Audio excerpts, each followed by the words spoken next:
Hi నమస్తే welcome to red TV నేను మీ Pratyusha.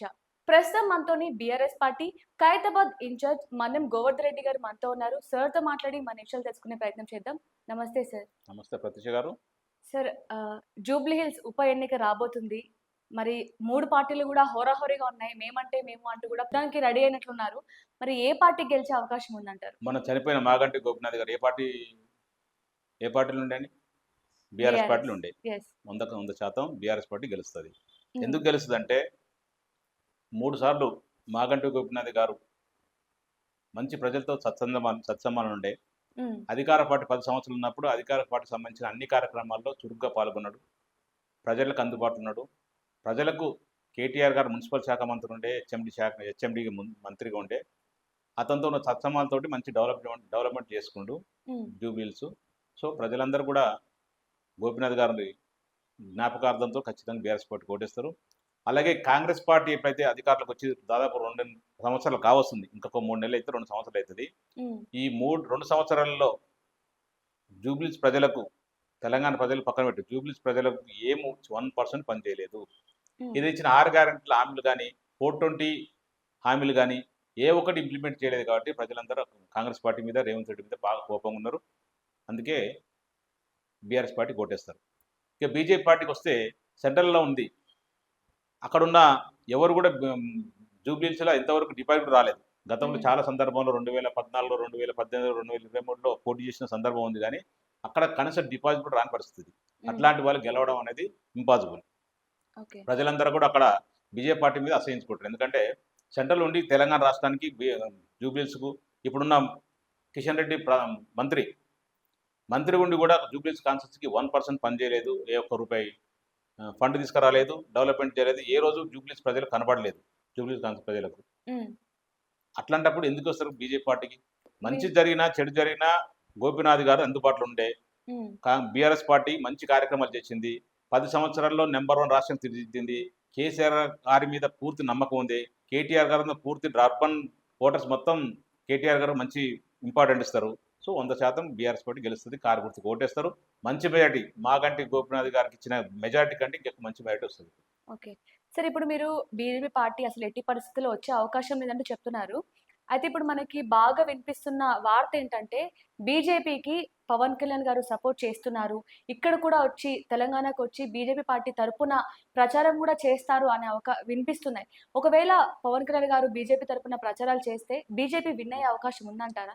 BJP party తరఫున ప్రచారం చేస్తూ పక్కన పెడితే, హ్మ్. ఆయన సొంతంగా జనసేన మీద పోటీ చేసిండు. ఎక్కడ? కూకట్పల్లిలో. హ్మ్. డిపాజిట్ రాలేదు.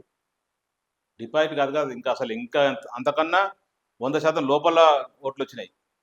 కరెక్ట్ ఎంత వచ్చిందో తెలవదు గానీ, హ్మ్. అట్లాంటి పరిస్థితుల్లో ఆయన పోటీ చేస్తున్న ఆయన క్యాండిడేట్ పోటీ చేస్తుంది దిక్కులేని పరిస్థితి. ఆయన ఇంకో దానికి పార్టీకి ప్రచారం చేసి ఈడ ఓట్లు వేసేటోడు పవన్ కళ్యాణ్ అంటే సరే ఆంధ్ర ప్రజలకు కొంత కొంత ఆళ్ళ మీద అభిమానం ఉండొచ్చు, పిచ్చి ఉండొచ్చు, ఏముండొచ్చు కానీ తెలంగాణ ప్రజలు ఆయన ఎవరు దేకడు. అవసరం కూడా లేదు. అట్లాంటి ఆయన ఎన్ని మాటలు చెప్పినా తెలంగాణ అడుగు పెట్టడానికి కష్టమే. సరే ప్రజాస్వామ్యంలో అందరూ పెట్టొచ్చు. మనం తప్పుగా అర్థం చేసుకోవచ్చు. హ్మ్. ఎందుకు పెట్టొచ్చు? ప్రజాస్వామ్యం ఎక్కడైనా పోవచ్చు. ఎవరు ఎక్కడైనా పోవచ్చు కాదనంగా. కానీ హ్మ్. తెలంగాణ ప్రజలు పవన్ కళ్యాణ్ నమ్మే పరిస్థితి ఉండదు. బీజేపీ పార్టీ నమ్మే పరిస్థితి ఉండదు. బీజేపీ అంటే నా సేమ్ మళ్ళీ ఆ పార్టీకి వచ్చి ఈయన ప్రచారం చేస్తుంటే ఇంకా అసలు దగ్గర రానియరు ఎవరు. So, okay. అయన్నీ చెప్పుకోవడానికి బాగానే ఉంటాయి కానీ అట్లాంటివి తెలంగాణ ప్రజలు అట్లా మోసపోరు. ఆల్రెడీ ఒకసారి మోసపోయారు. ఎవరు కాంగ్రెస్ పార్టీకి ఓటేసి. ఇంకెక్కడ మోసపోతారు? ప్రజలందరూ వెయిట్ చూస్తుర్రు. బీఆర్ఎస్ హ్మ్. పార్టీ ఎలక్షన్‌లు ఎప్పుడొస్తాయా? బీఆర్ఎస్ పార్టీకి ఓటేద్దామా? తెలంగాణలో మళ్ళొకసారి కేసీఆర్ గారిని ముఖ్యమంత్రి చేసుకుందాం అని చెప్పి చూస్తారు. కాకపోతే రాజ్యాంగం ఒకటి ఉన్నది కాబట్టి రాజ్యాంగంలో 5 సంవత్సరాలు ఒకసారి ప్రజాస్వామ్యబద్ధంగా ఎన్నుకోబడిన ప్రభుత్వాలు 5 సంవత్సరాలు ఉండాలి కాబట్టి 5 సంవత్సరాలు ఉండాల్సిందే. దాన్ని హ్మ్. అనుభవించేది ప్రజలే. కష్టమో, ఓకే. సుఖమో అనుభవించేది ప్రజలే కాబట్టి అనుభవిస్తారు. సో, ఎప్పుడు ఎలక్షన్ వస్తున్నా కూడా మరి ఇట్లా మరంటే అంబేద్కర్ గారు అనుకోలేదేమో. ఇట్లాంటి ముఖ్యమంత్రి రేవంత్ రెడ్డి ముఖ్యమంత్రి వస్తాడు. ఇంత అసహ్యంగా పరిపాలిస్తాడు. హ్మ్. పేరేం ప్రజాపాలన, ప్రజల్ని రాక్షసంగా హింసిస్తాడు. ప్రజలనందరినీ ఇబ్బందులు పెడతాడని చెప్పి ఊహించుంటే ఆయన కూడా మధ్యలో మ్యాండేటరీ పెట్టేటోడేమో. కంపల్సరీ ఏమైనా ప్రజలు కోరుకుంటే 5 సంవత్సరాల లోపలనే గవర్నమెంట్ ఇచ్చేయొచ్చు అని చెప్పేసి. అట్లాంటి పరిస్థితి రాలేదు. ఆయన అనుభవించలేదు పాపం. అందరూ మంచోళ్ళు ఆయనలాగా మంచోళ్ళు ఉంటారు అనుకుంటున్నాను అంబేద్కర్ గారు. అందుకే 5 సంవత్సరాలు పెట్టిండు. సో, ఇప్పుడు 5 సంవత్సరాలు మనం ఇంకో 3 సంవత్సరాలు మీరు, నేను అందరం తప్పనిసరిగా రేవంత్ రెడ్డి పాలనలో కష్టాలు అనుభవించాల్సిందే. ఓకే. సరే ఇప్పుడు తెలంగాణ రాజకీయాల్లో సంచలనం సృష్టిస్తున్న వార్త ఏంటంటే ఈ మధ్య కాలంలో సీఎం రమేష్ గారు బీజేపీ ఎంపీ ఎవరైతే ఉన్నారో ఈయన కొన్ని వ్యాఖ్యలు చేశారు సార్. అదేంటంటే బీఆర్ఎస్ పార్టీ బీజేపీలోకి విలీనం కాబోతుంది అంటూ స్వయంగా కేటీఆర్ గారు చెప్పినట్లు ఆయన చెప్పుకొచ్చారు. మరి ఈ విషయం పైన మీరు ఆయన పైన కేస్ వేసినట్టు కూడా తెలుస్తుంది. కొన్ని పార్టీలు కూడా నిజమే అన్నట్టు చెప్తున్నారు. మరి దీని గురించి కొంచెం క్లుప్తంగా వివరిస్తారా? కొన్ని పార్టీలు ఏది కాంగ్రెస్ పార్టీ చెప్తుంది. ఇక్కడ కాంగ్రెస్ బీజేపీ 2 అలయన్స్‌లో పనిచేస్తున్నాయి. హ్మ్. కాంగ్రెస్ పార్టీ రేవంత్ రెడ్డి గారు 4th సీట్‌లో 1670 కోట్ల రూపాయలు వర్క్ ఇచ్చిండు. రోడ్ వర్క్ ఇచ్చిండు. మరి హ్మ్. తందానంటే తాను కొట్టాల్సిందే కదా! రేవంత్ రెడ్డికి ఒత్తాసు మాట్లాడాల్సిందే సీఎం రమేష్. ఎందుకంటే ఆయనకు వర్క్ ఇచ్చారు కాబట్టి. హ్మ్. బీజేపీ పార్టీ ఉన్న ఎంపీ అంటే ప్రస్తుతం బీజేపీ పార్టీలో ఉన్న ఎంపీ గత చరిత్ర చూస్తే సీఎం రమేష్ గారి చరిత్ర చూస్తే ఒక బ్రోకర్ లాగానే మాట్లాడుతాడు. నిజాలు ఎట్లా మాట్లాడుతాడు చెప్పు? అన్ని లంగా మాటలు మాట్లాడుతుంటాడు. మేము మా పార్టీని ఆయన కూడా అసలు ఆడ కూడా అసలు మా దగ్గర మా పార్టీ గురించి మాట్లాడేంత నైతిక హక్కు ఎక్కడుంది ఆయనకు?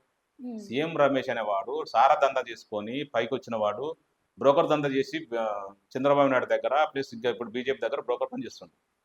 ఆయన మా పార్టీ ఏదైతే తెలంగాణ రాష్ట్రం కొరకు పార్టీ పుట్టిన పార్టీ, తెలంగాణ రాష్ట్రం తెచ్చిన పార్టీ, తెలంగాణ 10 సంవత్సరాలు మంచి అభివృద్ధి పథకం నడిపిన పార్టీ, మా పార్టీని తీసుకుపోయి 60 లక్షల సభ్యత్వం ఉన్న పార్టీ, ఆ పార్టీని తీసుకుపోయి ఆయన బీజేపీలో కలపడానికి ఈయన దగ్గర పోయినట్టు పెద్ద మొగోడు అని చెప్పేసి చెప్తుంటాడు. హ్మ్. ఇంకొకటి గొప్ప విషయం ఇంకోటంటే కవిత గారికి బెయిల్ గురించి బీజేపీ పార్టీలో బీఆర్ఎస్ పార్టీ విలీనం చేస్తాడు. మా కేసులు అక్కడ చూసుకోండి అని చెప్పేసి బ్రోకర్ మాటలు మాట్లాడుతుంది. కవిత గారికి బెయిల్ వచ్చి సంవత్సరం పైన అయిపోయింది. కేటీఆర్ గారు 4 నెలలకి ఇంటికి పోయినట. హ్మ్. వ్యత్యాసం చూడండి. కవిత గారికి బెయిల్ వచ్చింది 1 సంవత్సరం కింద. హ్మ్. కేటీఆర్ గారు 4 నెలల కింద ఇంటికి పోయేసి కవిత గారికి బెయిల్ ఇప్పించండి. కేసులు అక్కడ చూసుకోండి అని చెప్పి మేము విలీనం చేస్తాం కావాలంటే విలీనం చేస్తామని చెప్తుంది. అసలు చిన్న మీనింగ్ చూసుకోండి. అంటే హ్మ్. కావాలని ఇంటెన్షన్‌గా చెప్తున్నట్టుగా వార్త. రేవంత్ రెడ్డి గారు రాసిన స్క్రిప్ట్‌ని ఈయన చదువుతుండు. సరే కానీ ఆయన దగ్గర ప్రూఫ్స్ ఉన్నాయంటూ కూడా ఆయన చెప్తున్నారు గదా మరి. ఏ ప్రూఫ్ ఉందని చెప్పిండు? CC camera, TV. హ్మ్. నేను మీ ఇంటికి వస్తానండి. చాయ్ తాగిపోతా. ఒక హ్మ్. బ్రోకర్‌వి, తెలిసిన వాడివి. ఎందుకంటే పక్క రాష్ట్రం ఉన్న ఎంపీవి హ్మ్. పరిచయం ఉంటది. జస్ట్ ఆడడానికి పోతే ఇప్పుడు ఈడడానికి పోతున్నా. ఇప్పుడు నాకు వంశీ బాగా మంచి పరిచయం దగ్గర. హ్మ్. ప్రత్యూష్ గారు బాగా పరిచయం అయ్యారు ఇప్పుడు. పోతే ఒక నిమిషం నమస్తే పెట్టేసి చాయ్ తాగిపోతా. సీసీ హ్మ్. కెమెరా రికార్డ్ అయితది. అంటే నీ దానికి ఏమో దేని గురించి వచ్చినట్టు బ్రోకర్ పని చేయాలని చెప్పినట్టా? సీఎం రమేష్ ఒక ఫాల్తు మాటలు, పాటలు ఆయన ఏదైతే 1670 కోట్ల రూపాయలు ఏదో వర్క్ వచ్చిందనుకోండి. ఆ వర్క్‌ని ట్రాఫిక్ డైవర్ట్ కొరకు ఇయన్నీ లంగా మాటలు మాట్లాడుతూ చిల్లర మాటలు, చిల్లిపి మాటలు తప్ప హ్మ్. ఓన్లీ బట్టగాల్చి మీదేయాలి అంతే. బీఆర్ఎస్ హ్మ్. పార్టీ ఒకటి ఈజీ దొరికింది. ఇప్పుడు ప్రతిపక్షం ఉంది కదా! హ్మ్. 10 సంవత్సరాల రూలింగ్ ఉన్నప్పుడు ఏ ఒక్క విధవ మా పార్టీ గురించి గాని, తెలంగాణ రాష్ట్రం గురించి ఎవరు మాట్లాడలేదు. మరి ఆయన సవాల్ ఇప్పుడు గూడా ఇచ్చారు కదా! అంటే మీరు రండి కావాలంటే మనం ఫేస్ టు ఫేస్ మాట్లాడుకుందాం. నేను ప్రత్యూష ప్రూఫ్స్ గారు మీ ఇస్తానని. చిన్న అమ్మాయి మీరు. ఈ హ్మ్. ప ఈ రాజకీయ నాయకులు సవాల్ ఎవరు పట్టించుకోరు. హ్మ్. ఆయన ఆడ సవాల్ ఇస్తున్నాడు. ఈయన సవాల్ ఏముండదాడ. రేవంత్ రెడ్డి గారు మొన్న సవాల్ ఇచ్చిండు. కేటీఆర్ గారు వస్తారా? కేసీఆర్ గారు వస్తారా? మోడీ గారు వస్తారా? కిషన్ రెడ్డి వస్తారా? మేము చర్చకని కూర్చుందాం అన్నాడు. మరి మా కేటీఆర్ గారు పోయి ప్రెస్ క్లబ్‌లో సంబంధించిన ప్రెస్ క్లబ్‌లో కూర్చున్నాడు. వచ్చిండా? రాజకీయ సవాల్ ఏముండదు. ఊరికే అట్లా ఇప్పుడు మీ మీడియా వాళ్ళు చూపియారు కాబట్టి చెప్తుంటారు. దానివల్ల వచ్చేది లేదు. వాస్తవ పరిస్థితి ఆలోచించండి. మీరు ఒకసారి ఆయన చెప్పిన లాజిక్‌ని ఆలోచించండి. నేను చెప్పింది. హ్మ్. సంవత్సరం కింద కవిత గారికి బెయిల్ వస్తే 4 నెలల కింద ఇంటికి పోయిండంట. మరి కవిత సంవత్సరం కింద వచ్చిన బెయిల్‌కు 4 నెలల కింద ఎందుకు అడుగుతారు బెయిల్ మళ్ళీ ఎందుకు అడుగుతారు చెప్పండి? మా బీఆర్ఎస్ పార్టీని 60 లక్షల సభ్యత్వ పార్టీని తెలంగాణలో నంబర్ 1 చేసిన రాష్ట్ర పార్టీగా ఉన్న పార్టీని మేము బీజేపీలో ఎందుకు విలీనం చేస్తాం? బీజేపీ ఒరిగిపోతుందా? పొంగి పొర్లిపోతుంది ఈడ. హ్మ్. సింగిల్ డిజిట్ పార్టీ మొన్న చావు తప్పి కన్నుట పోయినట్టు మొన్న 8 గెలిచిర్రు 8 ఎమ్మెల్యేలు. హైదరాబాద్ ఒక్కొక్క రాజాసింగ్ గెలిచిండు. అట్లాంటి పార్టీని మా పార్టీ ఎందుకు విలీనం చేస్తాం? 1.7% తోటి 39 సీట్లు గెలిచింది. కాంగ్రెస్ 1.7% ఎక్కువ వచ్చినాయి. మాకు 1.7% తక్కువ వచ్చినాయి. హ్మ్. అంత మాత్రాన మా పార్టీ ఎంత లోకు అయిపోయిందా? హ్మ్. కేసీఆర్ ఈటల రాజేంద్ర ఒక సందర్భం చెప్పిండు. 100 మంది చాణక్యులతో సమానం కేసీఆర్ గారు అని చెప్పేసి. మా కేసీఆర్ గారు గొప్ప ఘనత, గొప్ప రాజనీతిజ్ఞుడు, గొప్ప నాయకుడు కేసీఆర్ గారు. హ్మ్. అట్లాంటి నాయకుడు తీసుకుపోయి పనికిమాలిన బీజేపీ పార్టీలో లేకపోతే కాంగ్రెస్ పార్టీలో ఎందుకు పోటీ చేసి చెప్పు? గతంలో కూడా 2014లో, 2018, 2023 సింగిల్‌గా పోటీ చేసినాయి. ఎవరితో పొత్తు పెట్టుకోలేదు. చాలా మంది అడిగారు పొత్తు పెట్టుకుందామని. హ్మ్. ఇదే బీజేపీ పార్టీ చాలా 100 సార్లు అడిగిరు. పొత్తు పెట్టుకో అని చెప్పి. ఎప్పుడు కూడా మేము పొత్తు పెట్టుకో సింగిల్‌లోనే పోయింది. సింగిల్‌లోనే పోటీ చేసింది. సింగిల్‌నే గెలిచిండు. సింగిల్‌నే అధికారంలోకి వచ్చింది. హ్మ్. మొన్న ఓడిపోయింది మాత్రం 1.7% మా ఓట్ల తేడాతో ఓడిపోయినాం. అంత మాత్రాన పార్టీకి ఏమైంది చెప్పండి? ఇప్పటికి గ్రామ స్థాయిలో చిట్ట చివరలో ఉన్న గ్రామాల్లో కూడా మా పార్టీ కార్యకర్తలు ఉన్నారు. హ్మ్. గ్రామంలో 1000 మంది ఉంటే దాదాపు 600 మంది, 700 మంది మా కార్యకర్తలే ఉంటారు. అట్లాంటి పార్టీని మేము ఎందుకు విలీనం చేస్తాం చెప్పండి? తెలంగాణ రాష్ట్రం కొరకు పుట్టిన పార్టీ, తెలంగాణ ప్రజల కొరకు పుట్టిన పార్టీ, తెలంగాణ ప్రజల బాగుల గురించి పుట్టిన పార్టీ. మా ప్రజలను వదిలేసి మేము ఎందుకు విలీనం చేస్తాం? హ్మ్. ఒకసారి ఆలోచించండి. ఇయన్నీ బ్రోకర్ మాటలు తప్ప ఇంకంతకు మించి లేదు. మేము 100% కేసు పెట్టినా, ఇంకా కావాలంటే ఇంకా మరోసారి కేసు పెడతా. అవసరం అంటే సీఎం రమేష్‌ని హైదరాబాద్ తిరగకుండా చేసే బాధ్యత నేను తీసుకుంటాను. ఓకే. అట్లా లంగ ఎవడే సీఎం రమేష్ కాదు, ఎవరు కూడా మా బీఆర్ఎస్ పార్టీ గురించి కేసీఆర్ గురించి పిచ్చి పిచ్చి వాగుడు వాగి బట్టకలిసి మీదేసి అనవసరం మాటలు మాట్లాడితే మాత్రం ఖచ్చితంగా మేము తిరగబడతాం, తిరగనియ్యం ఈడ హైదరాబాద్. సరే ఈ మాట కేవలం కాంగ్రెస్ పార్టీ, బీజేపీ పార్టీ మాత్రమే కాదు. బీఆర్ఎస్ పార్టీలో ఒకరు కేసీఆర్ గారు మాత్రమే కాదు. నలుగురు అంటే కేసీఆర్ గారు, కేటీఆర్, హరీష్ రావు గారు, అలా కవిత. వీళ్ళు నలుగురు ఉండడం వల్ల ఆహ్, కొన్ని జరుగుతున్నాయంటూ కూడా వార్తలొస్తున్నాయి. అయితే ఇప్పుడు కవిత గారు రాజీనామా చేయబోతున్నారు. కవిత గారు సెపరేట్‌గా పార్టీ పెట్టబోతున్నారు. లేదంటే కాంగ్రెస్ పార్టీలోకి వెళ్ళిపోతారు అంటూ కూడా చాలా న్యూస్‌లొస్తున్నాయి. ఒకవేళ కవిత గారు బయటకొస్తే పార్టీ నుంచి రాజీనామా చేసేస్తే బీఆర్ఎస్‌కి ఏమైనా దెబ్బతీసే అవకాశం ఉందంటారా? ముందుగా కవిత గారి గురించి మాట్లాడదాం. హ్మ్. కవిత గారు పదే పదే చెప్పడం జరిగింది. మీలాంటి టీవీ ఛానల్ సంబంధించిన వాళ్ళు అడిగితే, నేను ఆమె ఖచ్చితంగా కూడా కేసీఆర్ గారి నాయకత్వం వెల్కమ్ చేస్తా, కేసీఆర్ గారి నాయకత్వంలో పనిచేస్తా అని చెప్తుంది. ఇంక హ్మ్. అందుకని అసలు వేరే క్వశ్చనే లేదు ఆడ. మీరు వేరే పార్టీలకు పోవడం, వేరే పార్టీలో ఇంకేదో జరుగుతుందని చెప్పడం నాకు కరెక్ట్ కానే కాదు. హ్మ్. ఊహాజనితమైన 100 అనుకుంటారు. ఛానల్స్ ఎక్కువైనాయి, సోషల్ మీడియా ఎక్కువొచ్చింది. సరే ఎవరు దోచింది వాళ్ళు మాట్లాడుకుంటారు. కానీ అల్టిమేట్‌గా కవిత గారు చెప్పాల్సిన ఆన్సర్ ఉంటది కదా! ఆ కవిత గారు ఆల్రెడీ ఆన్సర్ చెప్పారు. కేసీఆర్ గారి నాయకత్వంలో బీఆర్ఎస్ పార్టీలో పనిచేస్తా. మా నాయకుడు కేసీఆర్ గారు అని చెప్పి పదే పదే చెప్తుంది. హ్మ్. దీనికి ఇంతకంటే ఎక్కువ మాట్లాడడం కూడా మనం మీకు కరెక్ట్‌గా నాకు కరెక్ట్ కాదు. 100% కవిత గారు మా పార్టీలో ఉంటది. మా పార్టీ నాయకురాలే. నిజంగా కూడా ప్రతి ప్రాంతీయ పార్టీలో హ్మ్. మీరిక్కడ ఆంధ్రప్రదేశ్ చూడండి. వైఎస్ రాజశేఖర రెడ్డి కొడుకు జగన్ గారు, బాబు గారి కొడుకు లోకేష్ గారు, కరుణానిధి గారు కొడుకు ఇప్పుడున్న స్టాలిన్ గారు. ప్రతి దాంట్లో కొడుకులు ఉంటారు. వారసత్వం వస్తుందా లేదా? లేకపోతే ప్రజలు గెలిపిస్తే ఎట్లేస్తుందని పక్కన పెట్టు. కాకపోతే హ్మ్. కొంత చార్మింగ్ ఉంటది. ఒక నాయకుడి కొడుకు కాబట్టి ఖచ్చితంగా అల్టిమేట్ ఆ ఫాలోయింగ్ ఉంటది. ఒకళ్ళు నిజంగా సక్సెస్ అయితే సక్సెస్ కానోళ్ళు చాలా మంది ఉన్నారు. సక్సెస్ హ్మ్. అయినోళ్ళు కొద్దిమందే. అంతే తప్ప దానివల్ల ఏంది మాకు హరీష్ రావు గారు ఉద్యమంలో పనిచేసిండు, కేటీఆర్ గారు ఉద్యమంలో పనిచేసిండు, కవిత గారు ఉద్యమంలో పనిచేసారు. ఊరికి తేరాగా వచ్చేసి నాన్నని అడ్డం పెట్టుకొని, పార్టీని అడ్డం పెట్టుకొని తెలంగాణ ప్రజలకి ఓట్లేసి గెలిపించుకోలేదు. వాళ్ళ కష్టం ఉంది, ప్రజలు గెలిపిస్తారు. హ్మ్. కేటీఆర్ గారు 2009 నుంచి కంటిన్యూ గెలుస్తూనే ఉండే ఆయన. సో ఇప్పుడు ప్రజలు గెలిపిస్తున్నప్పుడు ఆ వారసత్వం ఎందుకు అనుకోవాలి? లేకపోతే కేసీఆర్ గారికి ఇబ్బంది అని ఎందుకు అనుకోవాలి చెప్పండి? అదంటూ ఏం లేదు. మేమందరం నలుగురు కేసీఆర్ గారు, కేటీఆర్ గారు, హరీష్ రావు గారు, కవిత గారు అందరూ పార్టీ కొరకు పనిచేస్తారు. కేసీఆర్ గారి నాయకత్వంలో నాతో సహా హ్మ్. మీరొస్తే మిమ్మల్ని కూడా పార్టీ కండువేసి కల్పిస్తాం. మీరు కూడా పార్టీకి పనిచేయండి. అందరం కలిసి పనిచేద్దాం పార్టీకి. ఓకే. సరే కానీ కవిత గారికి, అలాగే కేటీఆర్ గారికి కొన్ని వాళ్ళ మధ్య కొంచెం గ్యాప్ వచ్చినట్లు, వాళ్ళిద్దరి మధ్య ఏదో సంథింగ్ జరుగుతున్నట్లు గొడవలు తెలుస్తుంది. కవిత గారే స్వయంగా ఒక ఇంటర్వ్యూలో కూడా చెప్పుకొచ్చింది. మరి దీని గురించి ఏమైనా చెప్తారా? నేనేమంటానంటే అవకతవకలు అంటే ఇద్దరి మధ్యలో గ్యాప్ లేదని అనుకుంటున్నాను. ఇన్‌కేస్ నాకు తెలిసినంత వరకు. హ్మ్. ఇన్‌కేస్ ఉన్నా కూడా తప్పేముంది అనుకోండి. సొంత ఇంట్లో ఉంటుంటాయి. ఇప్పుడు మనిద్దరం ఉన్నాం. చిన్న చిన్న మాటలలో పొరపాటు రావచ్చు. అంత మాత్రాన ఏదో పార్టీకి నష్టం జరుగుతుందని కూడా కరెక్ట్ గానే కాదు. హ్మ్. ఏదన్నా కూడా పెద్ద సార్ ఉన్నాడు మా కేసీఆర్ గారు. హ్మ్. ఏదంటే సర్ది చెప్తాడు. కవిత గారు తప్పైతే కవిత గారు చెప్తాడు. కేటీఆర్ తప్పైతే కేటీఆర్ చెప్తాడు. హరీష్ రావు తప్పైతే హరీష్ రావు చెప్తాడు. నాది తప్పైతే నాకు చెప్తాడు. హ్మ్. చెప్తాడు, సర్ది చెప్తాడు. అట్లేం పార్టీకి నష్టం ఏమి ఉండదు. చిన్న చిన్న గ్యాప్‌లు ఉంటే మాత్రం ఫుల్‌ఫిల్ మేము క్లియర్ చేసుకుంటాం. అదేం ప్రాబ్లమ్ లేదు. దానివల్ల పార్టీకి వచ్చే నష్టం లేదు. పార్టీ నిండుగా ఉంది. ఓన్లీ ప్రజలంతా తెలంగాణ ప్రజలందరూ ఎలక్షన్ కొరకు వెయిట్ చేస్తుర్రు. తెలంగాణ ప్రజలంతా ఎలక్షన్ కొరకు ఏసినప్పుడు 80-100 సీట్లు గెలిపిస్తారు. మళ్ళా కేసీఆర్ నాయకత్వంలో మూడోసారి ముచ్చటగా ముఖ్యమంత్రి అయితాడు. మళ్ళా సంక్షేమం, అభివృద్ధి, సమపాలన నడిపిస్తారు. హైదరాబాద్ బ్రాండ్ ఇమేజ్ ఎట్లా పెంచిండో, ఇప్పుడు రేవంత్ రెడ్డి పుణ్యం అంటూ పోతుందో, మళ్ళా నిలబెట్టే బాధ్యత మా కేసీఆర్ గారిది, బీఆర్ఎస్ పార్టీది. అంత 100% అయితది. సక్సెస్ అయిద్ది. కొంత వెయిట్ చేయాల్సింది. ఇంకొక 3 సంవత్సరాలు వెయిట్ చేయాల్సింది. సరే ఇప్పటికే మాజీ ఎమ్మెల్యేలు 5 మంది పార్టీ మారినట్టు కూడా తెలుస్తుంది. అంటే ఆల్రెడీ ఒకరు మారిపోయారు. ఇంకా నలుగురు కూడా మారుతారు అని వార్తలొస్తున్నాయి.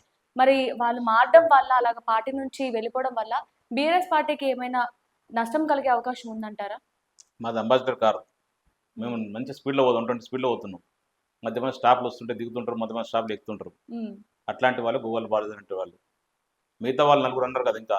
హ్మ్. ఎవరు మన జనార్దన్ రెడ్డి యెస్. ప్లస్ ఇంకొక సరే జనార్దన్ రెడ్డి లాంటి వాళ్ళు ఎవరు పోరని చెప్పేసి కొంత స్టేట్మెంట్ ఇచ్చారు. హ్మ్. ప్రాణం ఉన్నంత వరకు గులాబీ జెండాతోనే ఉంటా. హ్మ్. గులాబీ కండువాలనే కప్పుకుంటా. కేసీఆర్ నాయకత్వంలో పనిచేస్తానని చెప్పాడు. కొంత అవసరాల కొరకు, వాళ్ళ అవసరాల కొరకు, వాళ్ళ ఇబ్బందుల కొరకు పోతుంటారు, వస్తుంటారు. పార్టీ అనేది పెద్ద సంస్థ, పెద్ద పార్టీ తెలంగాణ రాష్ట్రంలో. ఆ పార్టీలో వస్తుంటారు, పోతుంటారు. పెద్ద పట్టించుకోవాల్సింది. మనం చూసినాం 10 సంవత్సరాల గవర్నమెంట్‌లో చాలా మంది ఎమ్మెల్యేలు వచ్చారు. చాలా మంది ఎమ్మెల్యేలు పార్టీ ఓడిపోగానే 2, 3 నెలల్లో వెళ్ళిపోయిన సందర్భం మనం చూసినాం. హ్మ్. అయ్యి మనం పెద్ద పరిగణన తీసుకోవాల్సింది. పార్టీ ఎక్కడ పోదు, పార్టీకి నష్టం లేదు. గువ్వల బాలరాజు లాంటి వాళ్ళు వస్తుంటారు, పోతుంటారు చాలామంది. పార్టీకి నష్టం లేదు. పార్టీకి క్యాడర్ ఇంపార్టెంటు. గువ్వల బాలరాజు గారు పార్టీ మారితే కరెక్ట్ 100 మందిలు బీజేపీ పార్టీలో జాయిన్ కాలేదు. ఆయన ఒక్కడే పోయి జాయిన్ అయ్యిండు. ఆయన బీజేపీ పార్టీ ప్రెసిడెంట్ రామచంద్రరావు గారు క్లియర్ చెప్పారు. ఇప్పుడు నా మామూలు సభ్యత్వం ఇస్తున్నా, 100 మందిని జాయిన్ చేపిస్తే 100 రూపాయల సభ్యత్వం ఇస్తా అని చెప్పిండు. ఉమ్, ఇది నిదర్శనం, అదొకటే మనం గుర్తుపెట్టుకోవాల్సింది. అంటే నేను ఒకటే పోయి చేయండి, క్యాడర్ ఎవరు సపోర్ట్ చేయలేదు, క్యాడర్ ఎవరు పోలేదు. ఇంకో 100 మందిని బతలాడుకొని తీసుకుపోతే అప్పుడు 100 రూపాయల సభ్యత్వం ఉంటుంది కదా, దాన్ని ఇస్తా అని చెప్పారు. సో పార్టీ నాయకులు వస్తుంటారు పోతుంటారు, కానీ క్యాడర్ ఎట్టి పరిస్థితుల్లో బీఆర్ఎస్ పార్టీతో ఉంటారు. బీఆర్ఎస్ పార్టీ తెలంగాణ ప్రజల్ని ఎంత బాగా చూసుకుందో తెలంగాణ ప్రజలు తెలుసు, అనుభవించింది తెలుస్తుంది. అది నాయకులు ఏంటంటే ఇవాళ రేపు నాకు ఎవరు 10 కోట్లు ఇస్తాడు అక్కడ పోతుంటారు, ఎక్కడ అమ్ముడు పోతే అక్కడ అమ్ముడు పోతుంటారు. నిజంగా నాకు అక్రమంగా సంపాదించిన వాళ్ళు ఏమైనా ఇబ్బందులు అవుతున్నట్టు మళ్ళీ పోయి అధికార పార్టీలో జాయిన్ అవుతుంటారు. దాన్ని పెద్ద పట్టించుకోవాల్సిన అవసరం లేదు. గోల బాలేదంటే ఎంతమంది వచ్చినా ఎంతమంది పోయినా పార్టీ నష్టం లేదు. సరే, ఇంకొకటి ఏంటంటే బీఆర్ఎస్ పార్టీలో దాదాపు 10 మంది ఎమ్మెల్యేలు ఇక్కడ గెలిచి కాంగ్రెస్ పార్టీలోకి వెళ్ళారు సార్. బట్ ఇప్పుడు మనకి సుప్రీంకోర్టు ఒక ఆర్డర్ ఇచ్చింది ఏంటంటే 3 నెలల్లో డెసిషన్ తీసుకోవాలి అని చెప్పేసి. ఇప్పుడు మీరు ఒకవేళ ఆ 10 మంది ఎమ్మెల్యేలు తిరిగి వస్తే మీరు యాక్సెప్ట్ చేస్తారా? ఆల్రెడీ ఆ 10 మంది ఏదైతే సుప్రీంకోర్టు డిస్క్వాలిఫై అని చెప్పి ఆర్డర్ ఇచ్చిందో స్పీకర్ గారికి, ఉమ్, వాళ్ళు ఆల్రెడీ మా కేసీఆర్ గారిని, మా కేటీఆర్ గారిని, అధినాయకత్వం అందరినీ కాళ్ళలో పట్టుకోవడానికి ప్రయత్నం చేసారు, రావడానికి ప్రయత్నం చేశారు. ఉమ్, కేసీఆర్ అప్పుడే చెప్పారు, పార్టీ కష్టకాలంలో మీరు అట్లా పార్టీని నట్టేట ముంచిపోయారు కాబట్టి మీ సావురు అని చెప్పి పంపించింది తప్ప ఎవరిని తీసుకోరు, ఎవరు తీసుకోబోము కూడా. ఉమ్, 100% మేము మా పార్టీ తరఫున డిస్క్వాలిఫై కావాలనే సుప్రీంకోర్టు దాకా పోయినాం. సుప్రీంకోర్టు కూడా 3 నెలల డిసిషన్ తీసుకొని స్పీకర్కి ఆర్డర్ ఇచ్చింది. స్పీకర్ను కూడా రిక్వెస్ట్ చేస్తున్నాం, అంటే స్పీకర్ మీరు చిరస్థాయిగా నిలిచిపోవాలంటే భారతదేశంలో ఒక పార్టీలో గెలిచి ఒక పార్టీ నుంచి ఇంకో పార్టీలో అధికార పార్టీలో పోతున్నారు కాబట్టి ఈ నియంత్రించాలంటే ఒక టీఎన్ సెషన్ లాగా ఎలక్షన్ కమిషన్ సెషన్ ఉండే, ఒకప్పుడు ఒక పార్టీని అంతా గడగడలాడించాడు ఆయన వచ్చేంత వరకు ఇన్ని ఎలక్షన్ కమిషన్ ఇన్ని పవర్స్ ఉంటాయని ఎవరు తెలియదు. ఉమ్. అట్లాంటి డిసిషన్ ఈయన కూడా తీసుకోవాలని స్పీకర్ గారిని రిక్వెస్ట్ చేస్తున్నాం, ప్రసాద్ గారిని. ఈయన ఆర్డర్ని భారతదేశంలో ప్రతి రాష్ట్రంలో ఆదర్శం తీసుకునే విధంగా ఆర్డర్ చేయాలని చెప్పేసి 10 మందిని వెంటనే డిస్క్వాలిఫై చేయాల్సిందిగా నేను కూడా కోరుకుంటున్నాను, రిక్వెస్ట్ చేస్తున్నాను. ఆల్రెడీ ప్రసాద్ గారు 3 నెలలు టైం ఇచ్చిన సుప్రీంకోర్టు జడ్జి, 3 నెలలు కూడా వెయిట్ చేయాల్సిన అవసరం లేదు, నిమిషంనే. ఎందుకంటే ఆయన తెలుసు, వ్యక్తిగతంగా ఆయన కూడా చాలా సందర్భాలు చెప్పాడు, మేము పార్టీ మారడం ఎంకరేజ్ చేయను, ఒక పార్టీలో గెలిచిన వాళ్ళు ఇంకో పార్టీ అధికార పార్టీలోకి వస్తే నాకు పర్సనల్గా నాకు ఇష్టం ఉండదు, నేను అట్లాంటి ఎంకరేజ్ చేయని చెప్పిన సందర్భం ఉంది. సో అదే దృష్టిలో పెట్టుకొని ఖచ్చితంగా ఈ 10 మంది డిస్క్వాలిఫై చేయాలి. మళ్ళీ హైదరాబాద్తో సహా తెలంగాణ రాష్ట్రంలో ఎవరైతే 10 మంది ఎమ్మెల్యేలు వేయరో వారి అందరికీ ఎలక్షన్ రావాలి. ఒక్కసారి ప్రజలందరూ మరొకసారి బీఆర్ఎస్ పార్టీ ఓటేసిన తర్వాత ఆ 10కి 10 మంది బీఆర్ఎస్ పార్టీ ఎమ్మెల్యే గెలుస్తారు. అప్పుడు కాంగ్రెస్ పార్టీ గుణపాఠం తప్పదు.